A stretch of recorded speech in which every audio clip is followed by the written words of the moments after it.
तो हमारे पास जो हम बात करते हैं मीन की, कि भाई अगर हमें नंबर्स दिए हुए, जैसे मैं आपसे कहूँ 5, 10, 15, 20, 25, तो आपसे कहा जाए कि इसका मीन निकाल।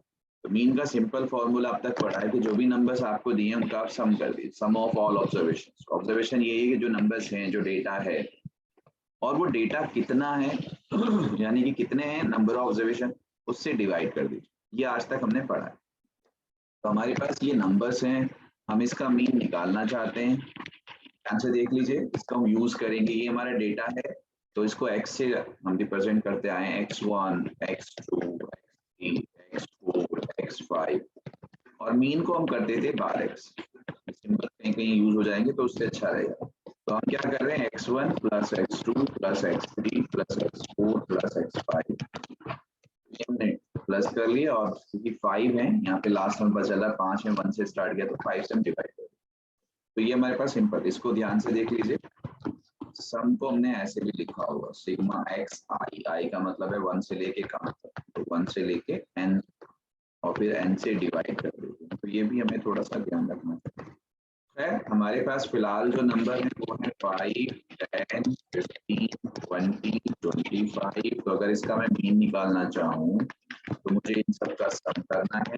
5 plus 10 plus 15 plus 20 plus 25 divided by आपको 5 करना है। आप इनको सम कर लेंगे, डिवाइडेड बाय 5 कर लेंगे। अब जरा एक प्रॉपर्टी तो आप बच्चे यहीं पे सुन लीजिए, सब बच्चे ध्यान से।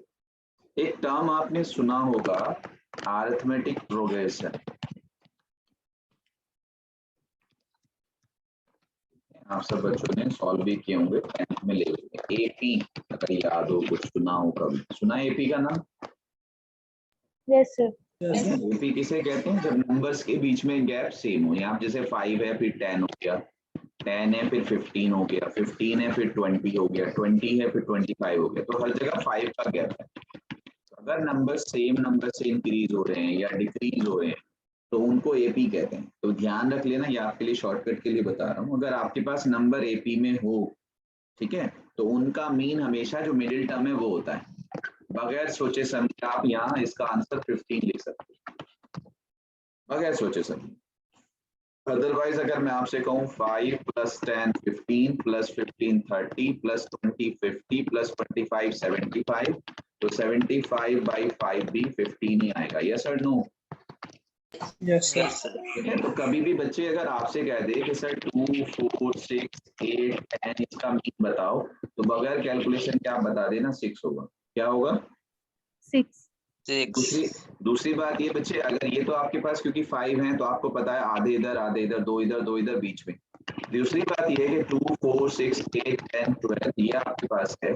अगर आपके पास नंबर ऑफ टर्म्स इवन है तो मीन क्या होगा, तो सिर्फ बीच वाले टर्म्स का मीन निकाल लीजिए।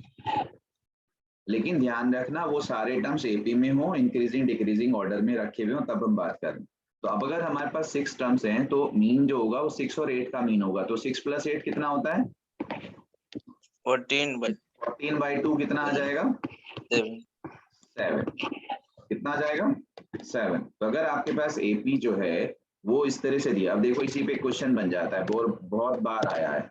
आपसे क्या कह रहा है, ध्यान से देख लीजिए। x दिया हुआ है, ये x प्लस 2 दिया है, ये x प्लस 4 दिया है, ये x प्लस 6 दिया है, x प्लस 8 दिया है, ये हमें दिया है। आपसे कह रहा है मीन, ध्यान से सुन लीजिए, ऑफ दीज टर्म्स आर 11। इन टर्म्स का मीन 11 है। अब यहाँ दो क्वेश्चन बने हैं, इस पे दो अलग अलग क्वेश्चंस ये एग्जाम में आया। पहले तो आपसे कहता था फाइंड एक्स, अब जल्दी से बताओ एक्स क्या होगा? 7। वंडरफुल, शाबाश बच्चे। ठीक है, अक्सर में आप अभी आपको क्या समझाया कि अगर नंबर्स एपी में हो, क्या ये नंबर्स एपी में हैं? Yes sir. हर बार नंबर्स में 2 ऐड हो रहा है बच्चे, हर चीज को ध्यान रखना है, कैलकुलेशन आप तभी फास्ट कर पाओगे। तो अगर 2 ऐड हो रहा है तो एपी में, अगर एपी में है तो ये वाला टर्म जो है ये मीन है, और मीन हमें दिया कितना है? 11। तो x प्लस 4 कितना हो गया बच्चे? 11। अगर x प्लस 4 11 होगा तो x कितना हो गया?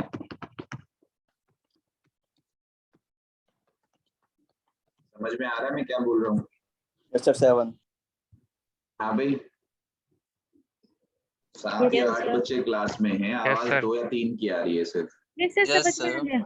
ठीक है, तो एक तो आपसे पूछ सकता है कि x क्या है, बगैर कैलकुलेशन के हम कर सकते हैं। दूसरा आपसे पूछ सकता है, इसी में क्वेश्चन बनता है, find the mean first 3 term बच्चे, फर्स्ट 3 टर्म्स। तो हमें क्या दे रहा था, हमें ये दे रहा था कि भाई हमारे पास इन सारी टर्म्स का मीन जो है वो 11 है, लेकिन हमें मीन फर्स्ट 3 टर्म्स का चाहिए। अब आप बच्चे x निकाल चुके हो, x 7 आया है, तो फर्स्ट 3 टर्म का मीन कौन सा वाला टर्म होगा? X plus 2, x प्लस 2, और x कितना आया था? 7, 7, तो 7 प्लस 2 कितना हो गया? 9. 9. 9. ठीक है, तो ये हमारे पास है। तो एक तो चीज ये इस तरह से, अब देखो इस पे क्वेश्चंस करते हैं। क्वेश्चंस क्या करते हैं, एक तो आप लोग ये भी याद रख लीजिएगा कि हमारे पास बच्चे, क्योंकि अगर हमें मीन निकालना हो 1 plus 2 plus 3 plus 4 plus plus, कभी कभी यूज हो जाएगा n। ठीक है, ये n का क्या मतलब है कि हम sum of first n natural numbers ले रहे हैं। 1 से स्टार्ट हो रहा है बेटे, और सारे नंबर्स आते जा रहे हैं नेचुरल नंबर्स, 1 2 3 4 5 6। तो इनका जो सम होता है बेटे, इनका सम का सीधा सा एक फॉर्मूला है, n into n plus 1 by n into And n plus plus 1 1 by 2। n क्या है यहाँ पे, कहाँ तक आप सम ले रहे हो, लास्ट टर्म क्या है। मतलब अगर मैं आपसे कहूँ बच्चे कि 1 plus 2 plus 3 plus plus 20, 20 natural numbers का सम बताइए, तो इसका सीधा सा आंसर हो जाएगा, n की जगह क्या आएगा? 20. 20 आएगा। तो 20 इंटू 20 प्लस 1 बाई 2। ठीक है, तो 2 को से आप कैंसिल कर दीजिए, 20 को 10 आ जाएगा। 110. 21 इंटू 10 210 होगा। कुछ समझ में आया? Yes, sir. Yes, sir. जैसे मैं आपसे कहूँ, जल्दी से बताना आंसर कौन दे सकता है। 1 plus 2 plus 3 plus 100, first 100 terms का सम क्या होगा? फर्स्ट 100 नेचुरल नंबर्स का सम क्या होगा भाई? 100 plus 50 plus 50.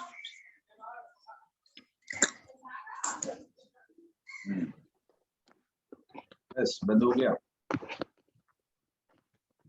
Sir, 5050. जी बेटे,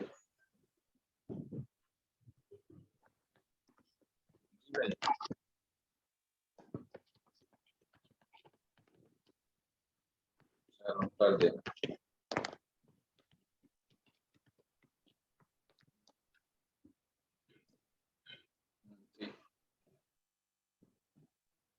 आगे बच्चे, अब मैं आपसे Yes, कहूँ, sir. अब मैं आपसे कहूँ इनका मीन बताओ।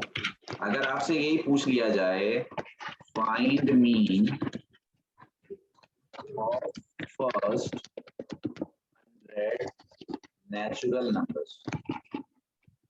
ठीक है, तो मीन क्या हो जाएगा भाई? पहले आपको फर्स्ट 100 नेचुरल नंबर्स का सम निकालना पड़ेगा, और क्योंकि 100 है उससे डिवाइड करना पड़ेगा। तो क्या बनेगा? 100 प्लस 1 बाई 2, ये तो सम आ गया, और इसे 100 से डिवाइड करो, तो 100 से 100 कैंसिल, 101 बाई 2, ये मीन। तो समझ में आया? अभी समझ में आया कुछ? Yes, sir. Yes, sir. आपसे क्या कह रहे हैं? मीन निकालो। तो मीन का मतलब है पहले तो सम ऑफ ऑल ऑब्जर्वेशन, तो 1 से लेके 100 का सम, तो 1 से लेके 100 का सम होता है n प्लस 1 बाई 2, और फिर किससे डिवाइड करना था? 100 से, तो 100 से डिवाइड भी करो, तो इसका आंसर आएगा 101 बाई 2। तो ये तो था सम ऑफ, ये तो था बच्चे कि सम ऑफ फर्स्ट 100 टर्म्स। अब हमारे पास क्या है, अगर कभी आपसे सम ऑफ स्क्वायर्स पूछ ले, क्योंकि सम निकालेंगे तभी हम उसका मीन निकाल पाएंगे। तो स्क्वायर्स का सम होता है n into n plus 1 into 2n plus 1 by 6, ये स्क्वायर का सम होता है। और अगर कभी क्यूब्स का सम पूछे, और ये नेचुरल नंबर्स का सम है, ध्यान रखना, वो था sum of first n natural numbers, ये है sum of first n natural numbers square, और ये है बच्चे क्यूब। ये नंबर सिस्टम में भी काम आ जाएगा कहीं पे अगर जरूरत पड़ी। वहां पे भी काम कर सकते हो। तो इसका आंसर होता है बेटे जो हमने पहले लिखा था n × n+1/2, तो उसका स्क्वायर। ये हमारे पास, तो ये 3 फॉर्मूले हैं। अब जरा ध्यान से देखो हमारे पास क्वेश्चंस कैसे बनते हैं। हम आपसे क्या कह रहे हैं, तो प्रॉपर्टी समझ लीजिए।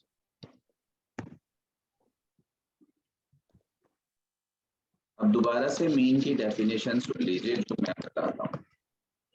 ये कह रहे हैं कि भाई हमारे पास 3 लोग हैं A, B, C, और इससे फिर सारे क्वेश्चंस आपको समझ में आ जाएंगे जो मैं डेफिनेशन बताना चाह रहा था जहां से मैंने स्टार्ट किया। सपोज करो इनके पास 20 रुपए हैं, इनके पास 10 रुपए हैं, और एक बच्चा है जिसके पास कुछ भी नहीं, ठीक है, 0 रुपीज, और वो कहीं घूमने चले गए।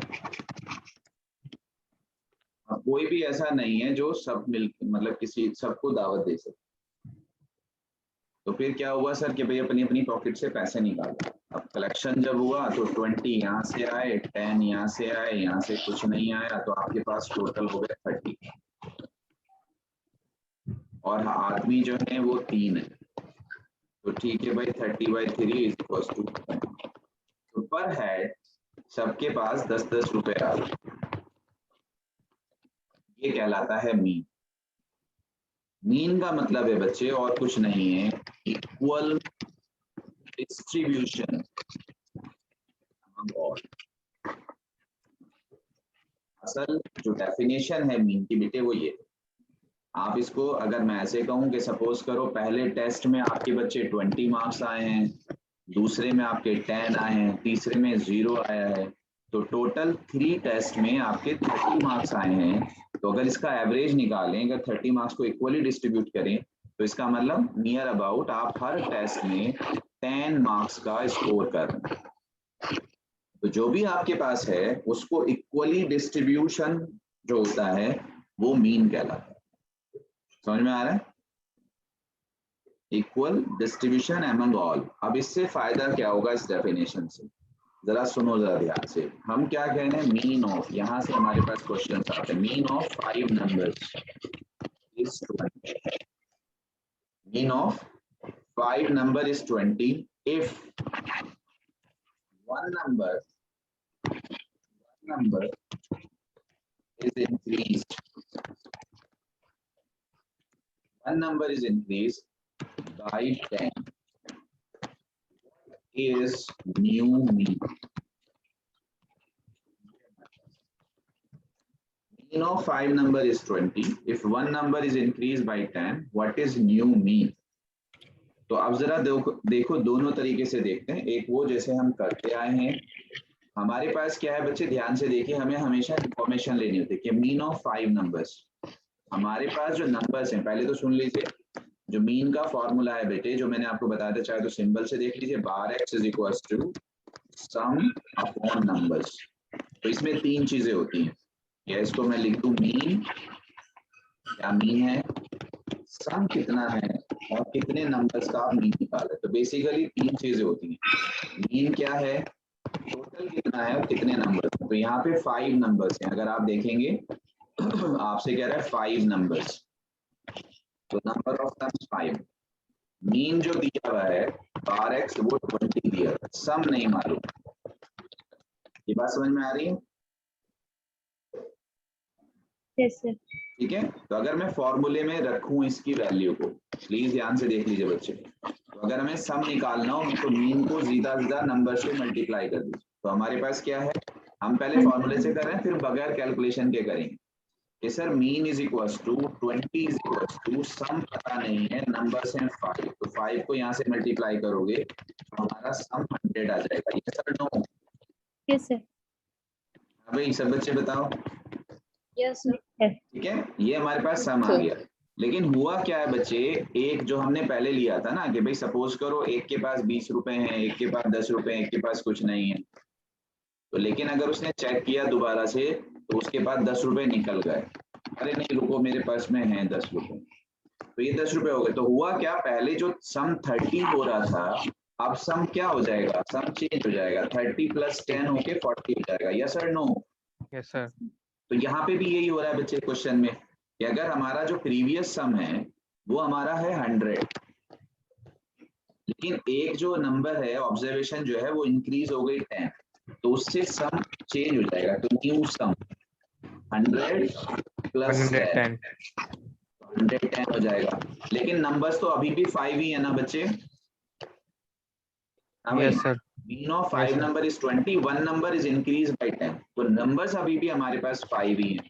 तो हमारा जो न्यू मीन आएगा 22 वो हो गया। होगा, क्या हो जाएगा, न्यू सम अपॉन नंबर्स, यस और नो? तो यस वो 22 हो जाएगा। क्या हो जाएगा? 22। 22. ये बात सबको समझ में आ गई? हाँ जी, ठीक है। लेकिन इसको दूसरे तरीके से देखिए, अगर आपसे ये कह रहा है if mean of 5 numbers is 20, one number is increased by 5 by 10, what is new?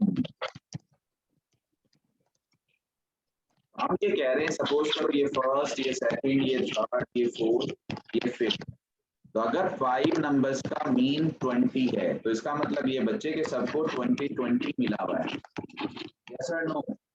Yes sir.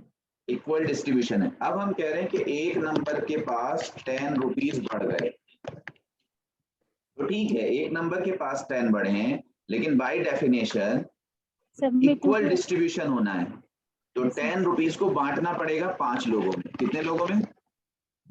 5 लोग। 5 लोगों में। तो 5 लोगों का मतलब हर एक को कितना मिलेगा? 2 रुपीज। 2 तो rupees. पहले से 20 था तो 2 और ऐड कर दीजिए, तो कितना हो जाएगा जी? 22। 22। तो ये हम सीधा ऊपर ही सोच सकते थे कि 10 डिवाइडेड बाय 5 इज 2, 2 को ऐड कर दीजिए मीन में, तो आंसर आ जाएगा 2। क्लियर है? Yes sir. Yes, sir. चाहे ऐड हो रहा हो बच्चे, चाहे सब्ट्रैक्ट हो रहा है, अगर मैं इसी क्वेश्चन में आपसे कह दूं वन नंबर डिक्रीज बाय 10, तो अब इस बार क्या हो जाएगा, जो मीन पहले 20 था अब 2 लेस हो जाएगा, तो मीन कितना रह जाएगा? 18। समझ में 18. आया? Yes, sir. Yes sir. अब जरा चेक करो, देखो क्वेश्चन हम चेंज कर रहे हैं। मीन ऑफ 5 नंबर्स इज 20, हम कह रहे हैं first number increase by 1, second by 2, third by 3, fourth by 4, and fifth by 5. What is new mean? What is new mean? बताओ सर क्या होगा? 23।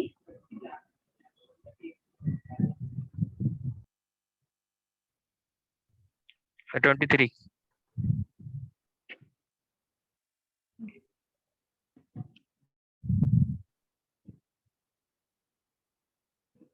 जी बच्चे, 23, sir.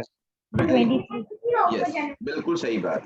देखो, जो हमारा मीन पहले 20 है उससे कोई प्रॉब्लम नहीं है, जो इंक्रीज हो रहा है चाहे वो एक के पास इंक्रीज हो रहा हो या सबके पास अलग अलग हो रहा हो, उन सबको बराबर बराबर बांटना है, ठीक है? तो उसका मीन हम करेंगे। तो अगर आप देख रहे हो 1 2 3 4 5 है तो 3 आएगा, तो 3 को ऐड कर दो तो 23 हो जाएगा। सिर्फ इतना सा करना था।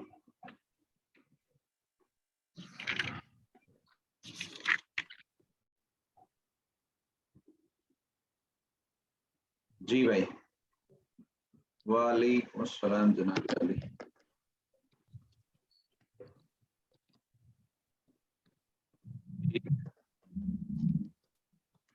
जी भाई, जी भाई, ठीक है जी।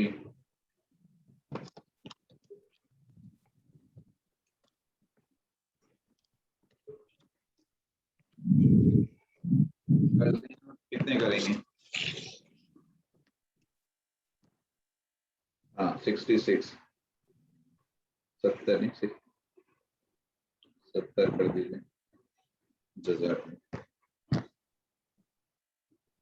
ठीक है भाई, जज़ाकल्लाह जी, बेहतर, बहुत शुक्रिया मोहब्बत भाई। असल में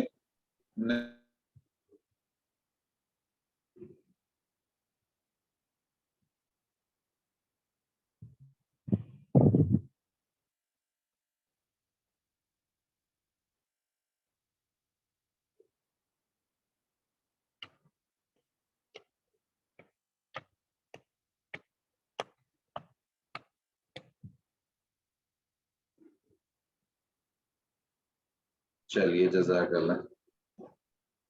आप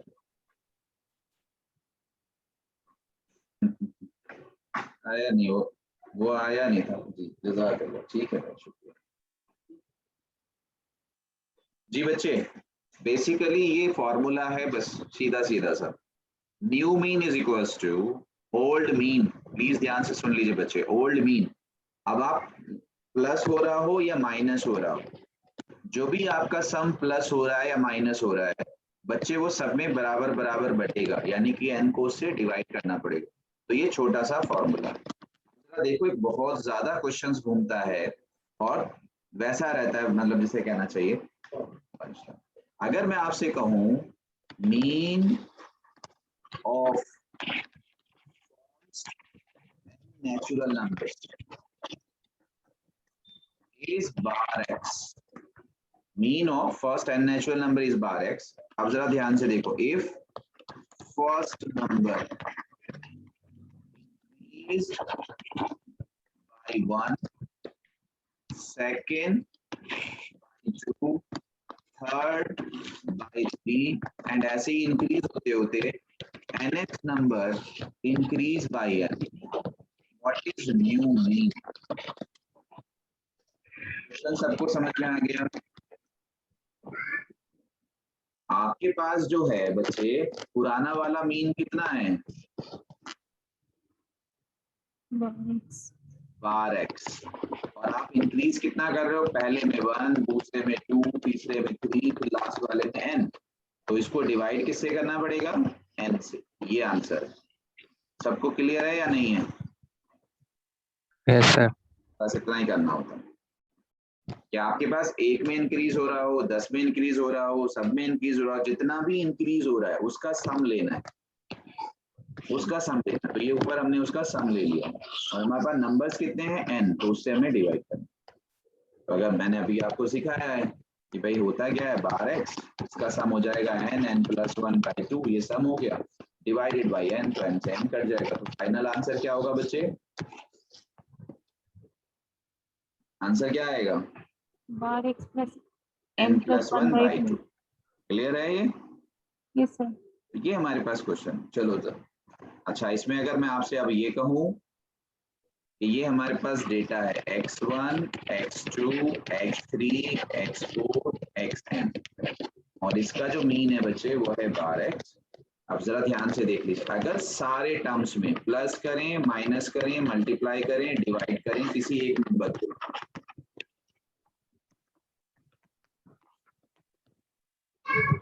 each term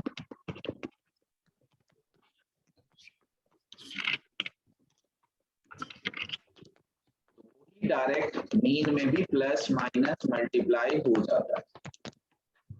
कैसे? क्वेश्चन क्या बनेगा? If mean of 5 numbers is 10, if each number by 2, what is new mean? अब इसमें कुछ नहीं करना है। जब आपने पहले ही कह दिया कि हर एक का मीन 5 नंबर्स का मीन 10 है, तो इसका मतलब सबके पास पहले से 10 थे और ईच नंबर इंक्रीज बाय 2, हर एक को फिर आपने 2 दे दिए, तो इसका मतलब सबके पास कितने हो गए बच्चे? 12 सर।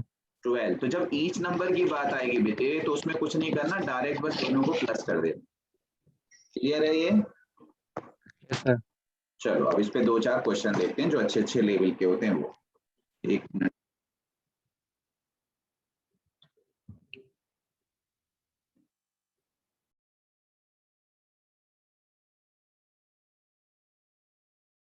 जी बेटे, the average of the marks obtained in exam by 8 student was 51, 9 other is 68, the average marks of all the 17 student was।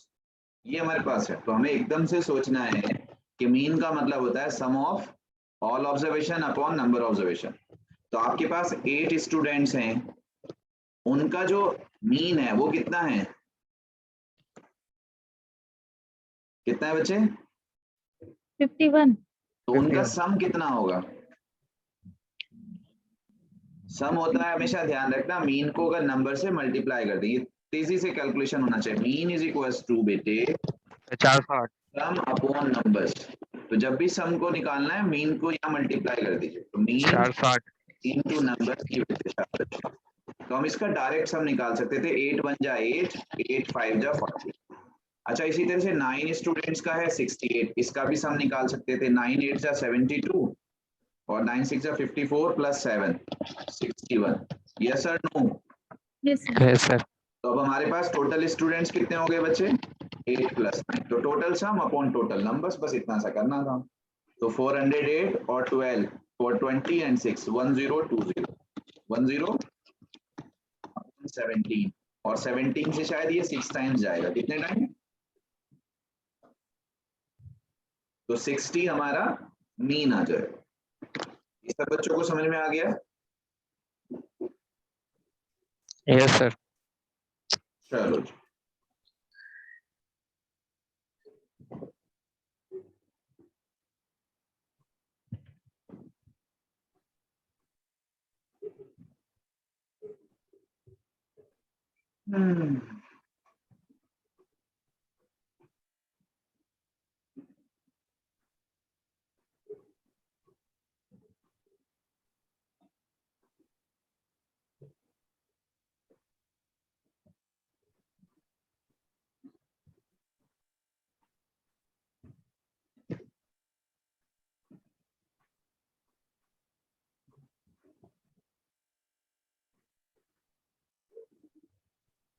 देखो बच्चे, क्वेश्चन ये थोड़ा सा अलग है।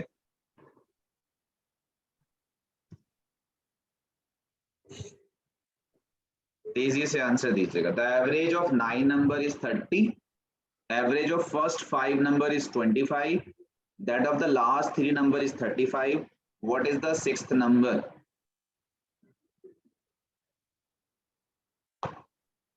एवरेज ऑफ 9 नंबर्स, जितना हमने पढ़ा है अगर उसको यूज करते रहें, हमारे पास टोटल 9 नंबर्स हैं बेटे, उसका एवरेज 30 है, तो क्या मैं उन 9 नंबर्स का सम निकाल सकता हूँ? बात समझ में आ गई? Yes, sir.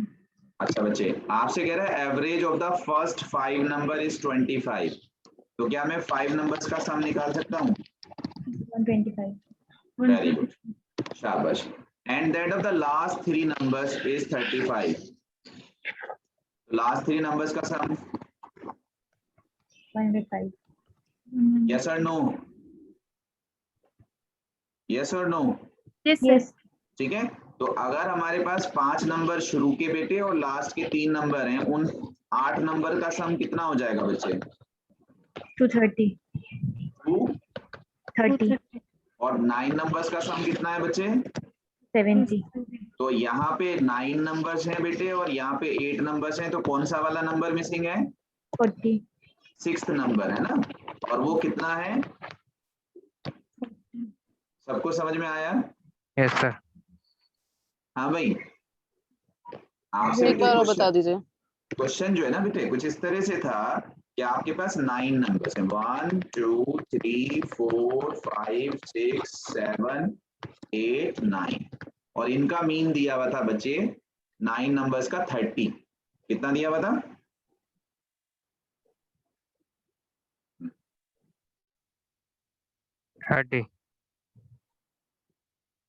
ठीक है, तो इन 9 नंबर्स का सम तो हो गया बेटे 30। अगर 30 दिया हुआ है तो इन सब का सम निकाल लिया हमने 270, मीन दिया हुआ था 30, तो इन सारे 9 का, इन ऑल का सम हो गया 270। अब आपसे क्या कहता कि सर फर्स्ट 5 का, तो फर्स्ट 5 का दिया था मीन 25, हमने सम निकाल लिया 125, और बच्चे आपसे कहता लास्ट 3, तो लास्ट 3 का दिया हुआ था 35 मीन, हमने सम निकाल लिया 105। आप समझ में आया? Yes sir. ठीक है, तो अब आप देखो बच्चे जरा ध्यान से, ये हमारे पास फर्स्ट 5 है 125, और ये हमारे पास लास्ट 3 है, तो 125 प्लस 105 कितना हो गया? 230. 230। और नंबर्स कितने हुए बच्चे? 5 प्लस 3 8, नंबर्स का सम 230 है, लेकिन 9 का सम कितना है? 270. तो इनको माइनस करेंगे तो गैप कितना आ रहा है बच्चे? 40 का. 40 का, लेकिन ये 40 किसकी वजह से आया, इसमें कौन सा वाला नंबर नहीं आया, 6. आप समझ में आ गया आपको? Yes, sir. ऐसे बच्चे, चलो एक क्वेश्चन और कर लो फिर नमाज है, फिर इंशाल्लाह नेक्स्ट क्लास में डिस्कस कर लेंगे। बहुत छोटा सा टॉपिक है, थोड़ा सा ट्राई करिएगा और सीधा फिर पेपर्स हैं, पेपर्स में से देखा करो। मैं तो हमेशा यही कहता हूँ सब बच्चों को कि जो टॉपिक आप पढ़ें किसी और बुक में करने से अच्छा ये है कि पहले प्रीवियस ईयर पेपर से वो क्वेश्चंस कर लें।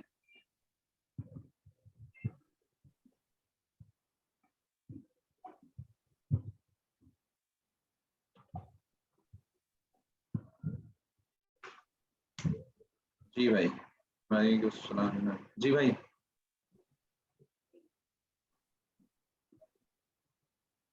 ये वाला है। जी जी जी, ये वाला।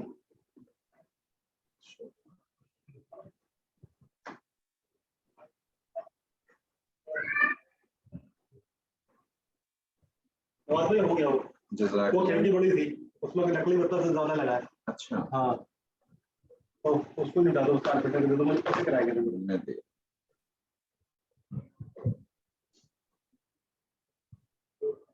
ये आंसर दो बेटे जरा जल्दी से, फटाफट। कितने रुपए? 2000 रुपये दे दो। इसका आंसर दीजिए बेटे जल्दी से।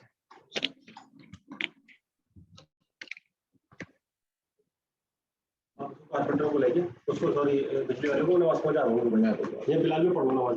जी, 1:30 बजे है शायद, 1:15 बजे। इसमें तो होगी 1:45 बजे, भास्कर कंपाउंड में सबसे पहले 1:15 बजे। ये कल ऊपर हो जा रहा हूँ। अच्छा ठीक, बेहतर। बिजली वाले को मान लिया, आएगा वो। जी बेहतर। जी बच्चे जल्दी से बताओ, the average of 7 consecutive number is 20, the largest of these number is?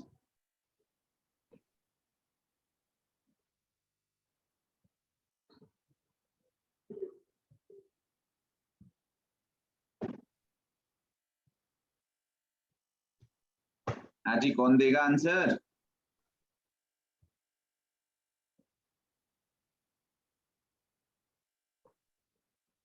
बस हो गई नॉलेज खत्म, अभी कराया था जो हमने डिस्कस किया था बेटे, उसी पे बेस्ड है टोटली। जी